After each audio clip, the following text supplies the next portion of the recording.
De frente. Qué gusto que nos acompañe en la primera emisión del 2019 de este programa de análisis y debate de frente. Yo soy Magda Bastida, les saludo con muchísimo gusto y le doy la bienvenida a nuestro invitado de hoy. Se trata de Andrés Villarreal, él se encuentra en Culiacán. Andrés, ¿cómo estás hoy? Pues muy bien y con mucho gusto, por supuesto, de participar contigo y estar de frente en este primer programa de 2019.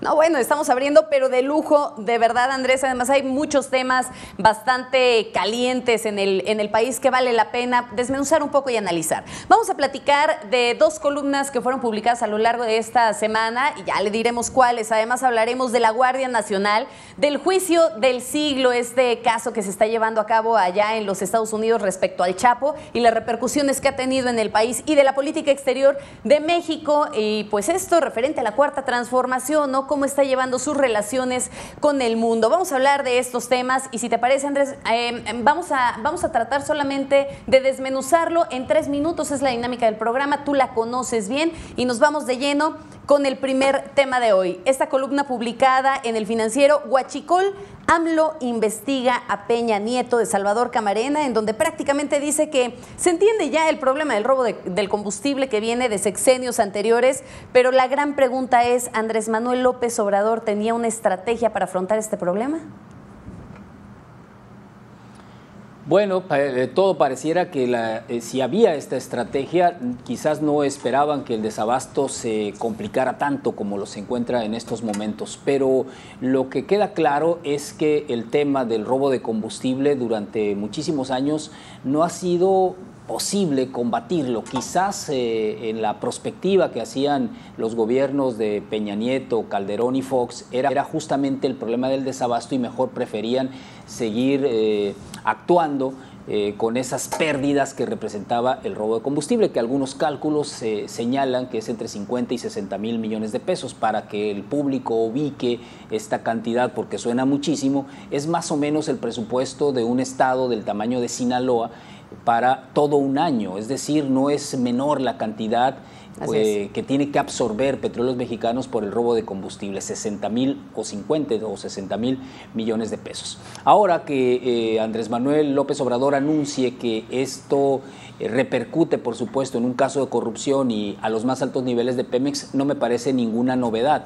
Era obvio que durante muchísimo tiempo el robo de combustible tenía que llevar de la mano algún tipo de corrupción al interior de Petróleos Mexicanos. No podía explicarse de otra manera. Pero fue creciendo tanto, Magda, que se convirtió en un modelo de negocio muy interesante para las organizaciones del crimen, que además del tráfico de drogas, pues por supuesto que viendo tan jugoso el robo de combustible, empezaron a dedicarse a ello y empezaron a repartirse los ductos como lo han hecho con todo el territorio. Y estos ductos han sido un jugoso negocio para las organizaciones del crimen. Es sabido, por ejemplo, que estos ductos que están provocando el problema del desabasto en el centro del país, pues están controlados desde hace mucho tiempo por el cártel Jalisco Nueva Generación. Si había estrategia o no, llama la atención, la han tenido que rearmar sobre la marcha. Llama la atención en todo esto, parte de la columna que mencionan, en donde habla ya de la mente del ciudadano común, Andrés, y me parece que hay que hacer mucho énfasis en esto. En cuanto a la estrategia, me parece que quizá la estrategia se tenía prevista, pero lo que no se tenía contemplado es el impacto que iba a tener el consumidor. Pero en cuanto a esto, déjame citar una parte. En la mente del ciudadano común, también que estábamos antes de que Felipe Calderón le pegara al crimen organizado, es una parte que menciona concretamente Salvador Camarena, en donde dice, bueno, probablemente el consumidor o el ciudadano común lo que estaba diciendo es, ¿para qué se aventaron a combatir al crimen organizado? Y muy probablemente también, pues a mí qué me importa el tema del huachicoleo, es lo que probablemente podría estar pensando el ciudadano respecto a lo que dice Salvador Camarena. ¿Qué opinas? Yo creo que era algo que había que hacer, no solo esto, lo del huachicol, sino incluso también lo de Felipe Calderón. Obviamente no acepto el método que siguió Felipe Calderón, pero era algo que había que hacer. El crimen organizado estaba apropiándose de muchísimos territorios y era necesario, por supuesto, combatirlo. Bien, lo cierto es que falta una muy buena estrategia, como bien lo menciona Salvador, una estrategia de comunicación que ayude a evitar la psicosis que hoy estamos viendo con todas estas gasolineras que ya están prácticamente a reventar de gente. Y eso nos lleva al gasolinazo del huachicolazo. Esta columna publicada en el Universal por Carlos Loret de Mola, en donde nuevamente habla de esta estrategia polarizante que siempre ha tenido Andrés Manuel y nuevamente el asunto del combate al crimen organizado y a los huachicoleros está generando eso, encuentros entre la sociedad en las diversas opiniones que se generan.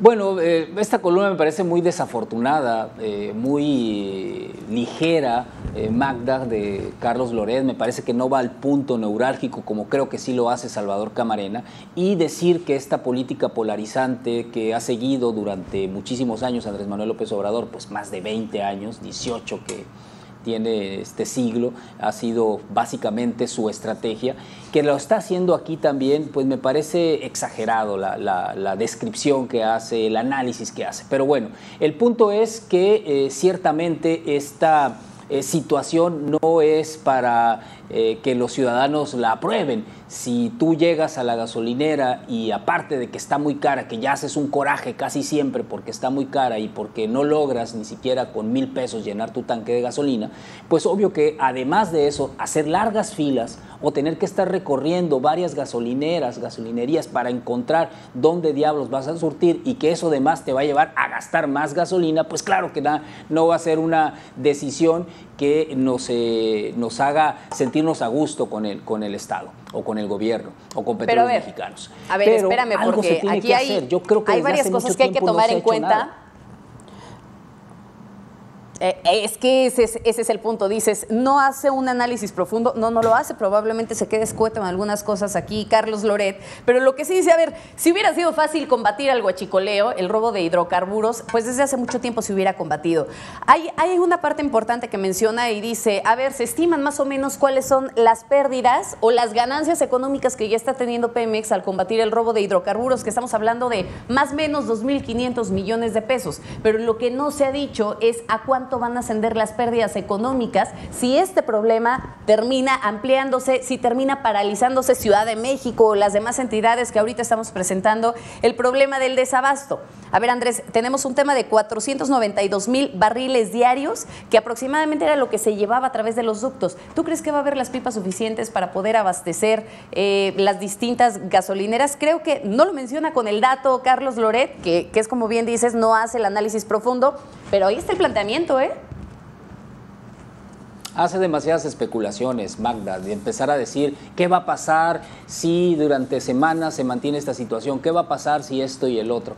Yo creo que aquí el punto obvio es que hay una afectación al ciudadano, hay una afectación a las actividades productivas con el desabasto de manera colateral. Es decir, atacar el robo de combustible no va a ser sencillo, no va a hacerse tampoco en algunas semanas, va a acarrear problemas para todos, para las actividades productivas y para los ciudadanos, si realmente se hace a fondo. Y me parece que lo básico es empezar justamente con la corrupción que hay dentro de Petróleos Mexicanos. ¿No te parece, por ejemplo, ridícula la carta que publica hoy Carlos Romero de Champs, el desplegado, donde le dice a Andrés Manuel López Obrador que apoya el combate a la corrupción? Realmente es de risa lo que ha ocurrido. Es que como clásico de un país como cuando hay tanto escándalo en torno a él, Carlos Romero de Champs firme una carta como esa. Bien, eso nos lleva a otros temas y vamos a dejar un poco de lado el asunto de la gasolina, Andrés. Hablemos ahora del tema de la Guardia Nacional. Ya parece que está en marcha y de acuerdo a la reunión que se tuvo esta semana con los gobernadores, estos foros abiertos en donde ya están empezando a opinar al respecto, pues tal parece que ya es un hecho. ¿Va porque va? Sí, yo creo que nadie tenía duda de que va porque va. Aquí el asunto y la parte de la crítica, por supuesto, es que el tema va por dos rutas que corren. Una va más adelantada, parece, aunque debieran ir paralelas, y que no ha gustado. Es decir, ¿por qué el gobierno federal lanza una convocatoria para un cuerpo que todavía no existe? No existe en la formalidad, no existe. Y que no tiene el respaldo constitucional. Tampoco presupuestalmente.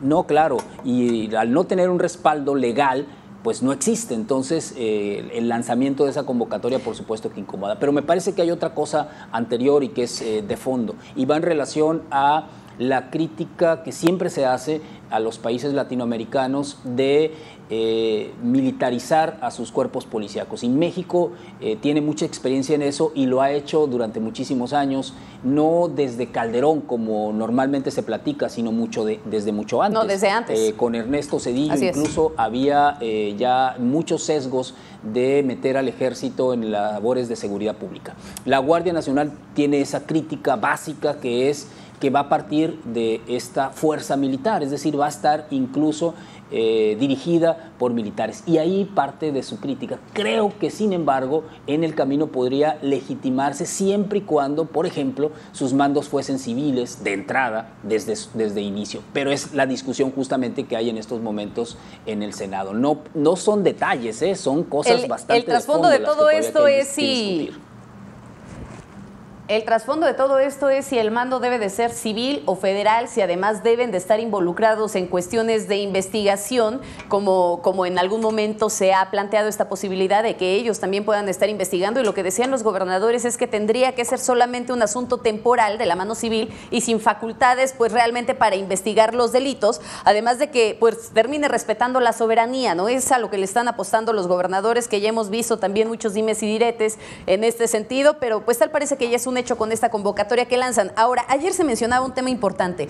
De 600 candidatos a policías, hablemos del policía ordinario, Andrés, solamente aprueban los controles de confianza y las evaluaciones 40. Entonces, ¿qué vamos a tener con esta parte de la convocatoria también hacia la Guardia Nacional? ¿Lograremos tener pues la cantidad de gente necesaria para sustentar esta iniciativa? Se ve muy complejo que se puedan tener en el mediano plazo 50,000 elementos, como está hablando la convocatoria. No está hablando que en este año, por supuesto, pero en el mediano plazo 50,000 elementos. Sí se ve muy complejo. Claro que dependerá de cuáles sean los controles de confianza que se tengan de manera interna. Todas las policías del país están esencialmente en esos números que tú mencionas. De un número alto de candidatos, realmente se aceptan a muy pocos. Lo cierto es que ya hablando constitucionalmente, aunque Morena tenga la mayoría en el Senado y en la Cámara de Diputados, pues realmente necesita una mayoría calificada para poder hacer esta reforma constitucional. Es un tema que todavía permanece en la banca hasta que no se le dé salida. Y bueno, la gran pregunta que se queda en el aire es si con eso va a lograrse contener el gran problema de seguridad que tenemos en el país. Y bueno, ya que hablamos de seguridad, ¿qué tal el juicio del siglo, el juicio del Chapo y los nombres que han salido a relucir durante este gran llamado, insisto, el juicio del siglo, Andrés? Bueno, ya sabes cómo son los norteamericanos, ¿no? De repente todo lo convierten en un parque temático y tal pareciera que el juicio del siglo, incluso hasta la cabeza es bastante exagerada, el juicio del siglo está convertido también en un parque temático. Sin embargo, hay algunas situaciones, algunas declaraciones que han hecho los testigos que son... sirven, digamos, para darnos una idea completa de lo que está ocurriendo y sobre todo lo que sí hay que destacar es esta atención mediática que tiene el juicio y que permite que públicos mucho más amplios entiendan más o menos lo que está ocurriendo con la política antidrogas de los Estados Unidos. Porque a mí me parece que no solo el Chapo debe estar sentado en el banquillo de los acusados en este llamado juicio del siglo, sino la política integral antidrogas que ha seguido los Estados Unidos en los últimos 30 o hasta 50 años y que ha consistido básicamente en descabezar a las organizaciones y que ya sabemos que no ha dado los resultados que se han esperado. ¿Qué tenemos ahora? Una crisis impresionante de drogas en los Estados Unidos y que es el principal mercado y que por tanto, mientras siga siendo así, va a ser muy difícil. Entonces las revelaciones, y algunas ni siquiera son revelaciones porque eran sucesos que ya conocíamos, que se han dado en los Estados Unidos, a mí lo que me gustaría y que sería muy interesante, que de este país también empezaran esas investigaciones, porque estamos hablando de señalamientos no de bajos niveles, sino de militares de alto rango, por ejemplo. Pero ¿realmente crees que pase algo, Andrés? A ver, ¿realmente crees que pase algo respecto a este tema y con los nombres que han salido? Lo vimos con el caso de Odebrecht, ahí está Lozoya, ¿no? ¿Cuántas veces no fue señalado y en México no pasó absolutamente nada? Se dio carpetazo al caso. Pero concretándonos en este asunto del Chapo, a ver, se supone que la estrategia de la defensa del Chapo es mostrar al Chapo como un segundón del Mayo Zambada, ¿no? Ahora esta situación pues lleva a generar toda esta estrategia mediática alrededor y esta publicidad que se le ha dado al juicio. y que al final del día la gente termina creyéndole más a la defensa que a realmente lo que esté sucediendo o a la política mexicana. Eso te lleva a dudar y a conspirar en contra de quienes también han estado en funciones, y ahí es en donde me parece lo verdaderamente relevante, que se pudiera hacer algo con base en esta información que está reluciendo en el juicio.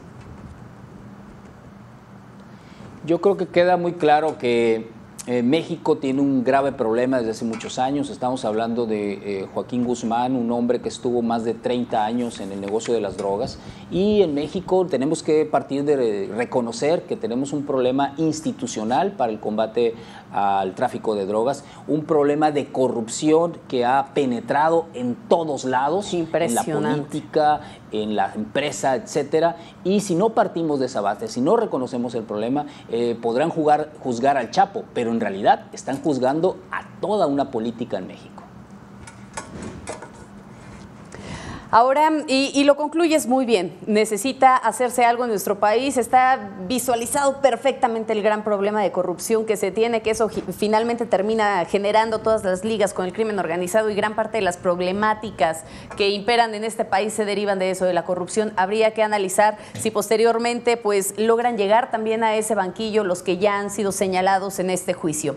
Hablemos de política exterior, la política exterior de la Cuarta Transformación. Andrés, hemos visto ataques constantes de Donald Trump, que si bien es cierto hoy Andrés Manuel en su conferencia decía pues que tampoco se iba a prestar como tal al juego, sobre todo cuando están tomando el asunto del muro como una estrategia electoral, pero también tuvimos el caso de Venezuela y esta situación de Maduro, en donde el gobierno federal se ha mantenido a raya. ¿Debía de haber sido más participativo?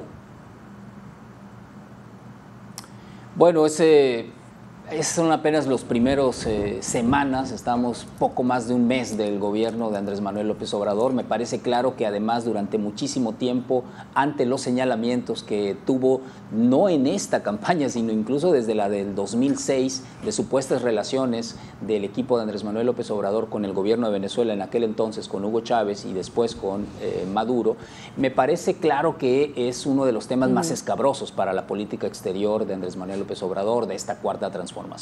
Tan escabroso que ha fijado una postura que, si la mantiene de forma congruente, pues le va también a acarrear muchos problemas. Es decir, esto de no intervenir en otros países, pues lleva tampoco a intervenir, ahí sí sería a todos los países. Me parece también que hay un juego desde hace mucho tiempo muy perverso de la política que siguen los Estados Unidos con el resto del mundo, muy perverso, y que ha involucrado a países que no les ha quedado de otra. México hizo un muy mal papel desde la creación del Grupo Lima, justamente con este tema de Venezuela.